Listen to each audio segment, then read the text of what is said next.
Morning সবাইকে অনেক অনেক ভালোবাসা শুভকামনা জানিয়ে আজকে ব্লগটা শুরু করছি। আর আজকে দেখো সকালবেলায় উঠে বসিয়েছি চা। আর জানো তো, আজকে যখন আমি এই ভিডিওটা এডিট করছিলাম, এই যে চা দেখো হয়ে গেছে, তখন না মনে মনে ভাবছিলাম আমি কি ব্লগ বানাচ্ছি, প্রত্যেক দিনের চা রান্না কাজ এগুলো কি দেখানোর আছে। কিন্তু না, পরে আমি না নিজেই বোর হয়ে যাই। পরে ভাবছিলাম যে এটাই তো আমাদের লাইফ, তাই না? আমরা মেয়েদের লাইফ দেখো, সকালবেলায় উঠে চা করা, স্নান করা, পুজো দেওয়া, আমার মতন সবার কিন্তু তাই। তো আমি যখন আমার নিজের কাজগুলোকে আবার আমি দেখি এডিট করার সময়, তখন না ভীষণ বোর ফিল হয়। কিন্তু কাজ করতে করতে যখন করি তখন কিন্তু এই বোর ফিলটা আসে না। যখন এডিট করতে যাই তখন কিন্তু একটা অস্বস্তি ফিল করি, হয় মনের মধ্যে একটা। তো দেখো, ছেলেকে এই সময়টায় আমি ছাতুর শরবত দিচ্ছিলাম।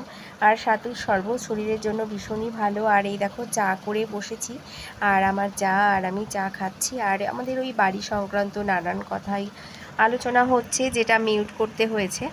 তো তারপরে দেখো সকালবেলায় চাটা খেয়ে আমি কিন্তু বেরিয়ে যাব। দেখো এই যে এখন বেরিয়ে গেছি মায়ের বাড়ির দিকে। তো মায়ের বাড়ি থেকে যাব। মার বাড়ির ওখান থেকে ফেরার সময় মায়ের সমস্তটা করে দেওয়ার পর তারপরে কিন্তু আমি যাব আবার ওখান থেকে বাজারে। আর আজকে এত সকাল সকালই অনেক অনেক গরম পড়েছে, খুব কষ্ট হচ্ছে গরমে। কিন্তু কষ্ট হলে কি হবে, করতে হবে। সংসারের সমস্তটাই আমাদের সংসার, আমাদেরকেই করতে হবে। আর এই দেখো চলে এসেছি। আর এই সময়টায় না একটা কুকুরকে কে যেন মেরেছে না কামড়েছে, তার পিঠের মধ্যে এমন ঘা হয়েছে। মাদের বাড়ির একতলায় যেখানে জুতো রাখা হয়, জুতোর কাছে এসে কুকুরটা বসেছে, আর পোকাগুলো সব জুতোর মধ্যে এসে ঢুকেছে। তো বৌদি সেটাই বলছিল যে বৌদি জল দিয়ে ঢুকিয়ে ধুয়েছে, তো গাটা রিরি করছিল। আর আজকে আর বেশি কিছু দেখায়নি, ওই আলোচনা করতে গিয়ে ক্যামেরা করতে ভুলে গেছিলাম মায়ের বাড়ির। আর এই দেখো আমি এবার বাড়িতে চলে এসেছি বাজার টাজার করে নিয়ে। আর এই যে আমি কাপড় জামা বাইরেরটা ছেড়ে ফেললাম, একটু গা ধুয়ে নাইটিটা পরে নিয়েছি। এইবার আবার লেগে যাব সকালের কাজ শেষ করে বাড়ির কাজে, মানে ঘরে দুপুরের কাজে।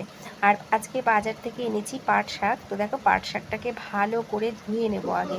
গরমে শাক বলো আর শীতে বলো, যখনই বলো শাকটা ধোয়াটা খুবই দরকার ভালো করে। সেই জন্য আগে ধুয়ে নিয়ে তারপরে খানিকক্ষণ জলে আমি ভিজিয়ে রাখি, তারপর কেটে নেব। আর বাজার থেকে এনেছি আজকে দেখো তেলাপিয়া মাছ। মাছগুলো না একদম জ্যান্ত, মানে নড়ছিল। আর দেখো প্যাকেটে নিয়ে এসেছি, এতটা গরম সব কটা মাছ মরে গেছে, দেখেছো সব মরে গেছে। আর এই যে এনেছি দেখো বাতাবি, এই যে মৌসুমি লেবু, তারপরে আরও এনেছি এঁচোড়, আরও অনেক কিছু, কি পুঁই শাক কিনেছিলাম, অনেক কিছু কিনেছিলাম বাজারে, যা যা লাগে আর কি সেগুলো সব নিয়ে এসেছি। তো এগুলো পরে ধুয়ে তুলে নেব। আর এখন আমি এবার রান্নাটাকে বসিয়ে দিয়েছি, ভাত হয়ে গেছে এর মধ্যে। আর এই যে শাকটা যে ভিজিয়ে রেখেছিলাম ধুয়ে টুয়ে, সেটাকে তুলে তুলে আমি কেটে নেব। আর কাঁচি দিয়ে শাক কাটতে ভীষণ সুবিধা হয়, কিন্তু কাঁচিটা না খুঁজে পেলাম না, তো ছুরি দিয়েই কাটলাম। আর আজকে বানাবো একটু পাট শাকের ডাল। আমার ছেলে বলেছে পাট শাকের ডাল খাবে, আবার হাজব্যান্ড খাবে টকের ডাল। তো তারপরে দেখো সমস্তটা কেটে নিয়ে ডালটা বসিয়ে আবার একটুখানি ঘরে আসলাম ছেলেকে তাড়া দিতে, যে তাড়াতাড়ি বস, তোর তো দেরি হয়ে যাবে, পড়া শুরু হয়ে যাবে, ক্লাস শুরু হয়ে যাবে। তো ওকে বলে আবার চলে এসেছি রান্নাঘরে। সত্যি বলতে দেখো, এই যে সেটা সেদ্ধ বসিয়েছিলাম, সারাটা দিন কি করি। হ্যাঁ, হট করে দেখে কিন্তু মনে হবে সত্যি তো কী কাজ সারাদিন সংসারে। যেরকম আমার হাজব্যান্ড কিন্তু আমাকে সব সময় বলতে থাকে, সারাক্ষণ কী করতে থাকো টুকুর টুকুর, কিছুই তো নেই কাজ, শুধু সারাদিন টুকটুক করে কী করো। কিন্তু সত্যি বলতে দেখো, আমরা কিন্তু মেয়েরাই জানি যে সংসারে কাজ কতটা থাকে। দেখে হয়তো মনে হচ্ছে বোঝা তুলছি না, বস্তা তুলছি না, কিন্তু কত যে কাজ হয়ে যাচ্ছে নিঃশব্দে, সেটা আমরা মায়েরাই বুঝি। কার কোনটা পছন্দের, কোন জায়গার জিনিসটা জায়গায়, রান্নার পরে দেখবে কতটাই কাজ থাকে। আর দেখো আমি এবার একটু স্যালাড বানিয়ে নিচ্ছি, বলছে আমি কোনো ফল খাবো না, সময় নেই।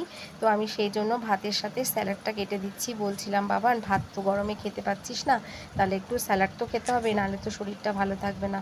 তো বলে ওকে আবার ফাঁকের মধ্যে ওকে খেতে দিয়ে মাছটা ভাজা বসিয়ে দিয়ে, আর আমি কিন্তু দেখো স্যালাডটা ওকে কেটে দেবো। আরও আজকে খাবার টেবিলে বারান্দায় বসেনি, বসেছে ঘরে হাওয়ায়। আর এই যে পাট শাকের ডালটা নামিয়ে দিয়েছি, এই যে পাট শাকের ডালটা দিয়ে দেবো। আর উচ্ছে সেদ্ধটা দিয়ে এসেছি। উচ্ছে সেদ্ধটা খেতে আমার ছেলে ভীষণ পছন্দ করে, দুটো দিলে বলবে কি দুটো কেন দিয়েছো, আর কেন দুটো দাওনি। হ্যাঁ, এরকম তেতো পছন্দ করে। আর ওকে খেতে দিয়ে রান্নাঘরে আসছি, কাজ করছি। আর এই যে আমি এবার দেখো ওর খাওয়া হয়ে গেছে, মাছের ঝোলটা বসিয়েছি, আর সাথে কিন্তু বারান্দার যে দেখছো যে বারান্দায় উলট পালট হয়ে আছে জানো তো। আর তার ফাঁকে আবার ছেলে বলছে আমাকে ভাতটা মেখে দাও, আমার খেতে ইচ্ছা করছে না।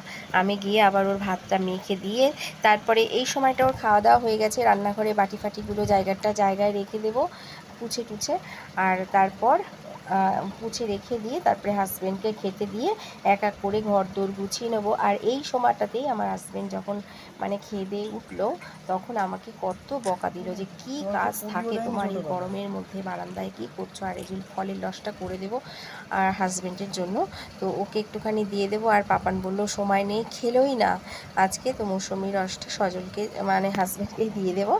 দিয়ে তারপরে কিন্তু আমি ঘর দোর গোছাবো। আর তার ফাঁকে দেখো গতকালের একটুখানি ভাত বেঁচে গেছিলো, সেই ভাতের সাথে ডাল দিয়ে আমি বানিয়ে নিয়েছি খিচুড়ি, সব রকম সবজি দিয়ে। ভাতটা ফেলবো তো ফ্রিজে ছিল, পান্তা ভাত করে রাখা হয়নি, সেই জন্য আমি ওই ভাতটা দিয়ে খিচুড়ি করে নিয়েছি। আর এবার খেয়ে নেব। এইবার তো হাজব্যান্ড দেখেছে, দেখে আমাকে অনেক বকা দিয়েছে যে এত কিছু রান্না করে আর নিজে বাসি ভাত দিয়ে খিচুড়ি খাচ্ছ। তো ফেলতে গায়ে লেগেছিল, ভাতটা ভালো ছিল। তারপর দেখো ঝুল বারান্দাটার কি অবস্থা, সারাটা দিন একদিকে গোছাই আর একদিকে ওলট পালট হয়ে যায়। কি করে বোঝাবো যে ঘরের কত কাজ থাকে, সেটাকে ঠিকঠাক না করলে তোমরা ভালো থাকবে না, আর এটা বোঝাতে পারি না। তার ফাঁকে দেখো স্নান করতে যাব, মানে গা হাত পা ধুতে যাব, তার ফাঁকে দেখলাম গাছগুলো না কীরকম যেন ধুলো ধুলো পড়ে গেছে। তো একটুখানি নিম পাতা সেদ্ধ করে সেই জলটা স্প্রে বোতলে ভরে সারা গাছের মধ্যে দিলাম, আর একটুখানি দিয়ে একটা হালকা ন্যাকড়া দিয়ে একটু পুছে দিচ্ছি। আর এই যে অ্যালোভেরাগুলো না শুকিয়ে গেছে, আমার এই অ্যালোভেরা গাছগুলো ভীষণ কাজের, অনেক কাজে আসে, তো সেগুলোকে একটু ঠিকঠাক করে নিলাম। এই সময় বাজে 4টে 4:30। দেখো কত সুন্দর ছাদের গাছগুলো মরে গেছে। আমি এই গাছটাকে ওই পাশটায় ছিল, ওই পাশের ঝুল বারান্দাটায় আমি নিয়ে এসেছি এদিকে। তো এইটার মধ্যে একটু স্প্রে দিয়ে তারপরে একটুখানি ন্যাকড়া দিয়ে মানে হালকা একটা কাপড় দিয়ে পুছে নেব, তাহলে চকচক করবে, দেখতেও ভালো লাগবে, আর একটা সবুজ সবুজ থাকে, গাছগুলোও শান্তি পেল যেন, এটা মনে হয়। তারপরে স্নান করে পুজো দেব। আর আজকের ব্লগটা কিন্তু অলরেডি 7 মিনিট হয়ে গেছে এর মধ্যে। আর দেখো তার ফাঁকে আবার দেখলাম কচু শাক এনেছি, সেটাকে একটু ফ্রিজে ঢুকিয়ে রাখতে হবে। তো সেটা চান করতে যাব, তার মাঝখানে এটা মনে পড়লো আবার এটা ফ্রিজে ঢুকিয়ে রাখবো।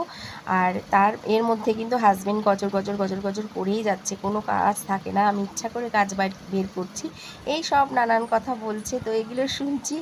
আর শুনতে তো হবেই, কত কিছু শুনি, কাজ যে কত ফাঁকতালে হয়ে যায় কেউ বোঝে না সেটা। তারপরে ঝুল বারান্দার মধ্যে দেখি দোকান থেকে রসনা নিয়ে এসে সেই দেখো কি করে রেখেছে, তোমরাই বলো, দেখো ছড়িয়ে ছিটিয়ে রেখেছে। এগুলোকে যদি গুছিয়ে না রাখি, এরপরে তো আবার মার বাড়িতে চলে যাব, তাহলে তো সারা সন্ধ্যাটা এরকম এলোথেলো থাকবে ঘরটা, তাই না? তো সেগুলোকে একটুখানি গুছিয়ে রেখে যাই, তাহলে পরে উঠে ওরা আমার ছেলে হোক বা হাজব্যান্ড হোক একটুখানি ফ্রেশ ফিল করতে পারবে। সেই জন্য স্নানের আগে এটাও করে গেলাম। এক এক দিনের এক এক রকম কাজ থাকে, কোনো রুটিনে বাঁধা থাকে না আমার লাইফটা। তো আমি সত্যি কথা বলতে কোনো রুটিনে বেঁধে দিই না, তবে চেষ্টা করি একটুখানি সমস্ত কাজটাকেই ডেলি করে রাখা, যাতে মাথাটা অন্তত হালকা থাকে। বেশি কাজ প্রেশার পড়ে গেলে না ঘরে কিন্তু একটা মানে একটা নেগেটিভ ভাইবস কিন্তু চলেই আসে। সেই জন্য চেষ্টা করি এলোথেলোগুলোকে একটু গুছিয়ে যতটুকু আছে যা আছে সেটাই ঠিকঠাক করে রাখার। আর তারপরে দেখো মোটামুটি আজকের কাজ কিন্তু আমার শেষ হলো। এবার আমি স্নানে চলে যাব। আর স্নানে যাব, তার ফাঁকে দেখো চলে যাব স্নানে। আর পুরনো বন্ধু যারা, তারা তো লাইক দিয়েই দিয়েছো, তো যারা নতুন বন্ধু প্লিজ আমার চ্যানেলে আজকে নতুন ভিজিট করছো, একটা লাইক দিয়ে দাও। আর যদি ভালো লাগে, মনে হয় যে আমার পাশে থাকবে, তাহলে পাশে থেকো। আর দেখা হবে তোমাদের সাথে নেক্সট ব্লগে। ততক্ষণ সবাই ভালো থেকো, সাবধানে থেকো, টাটা।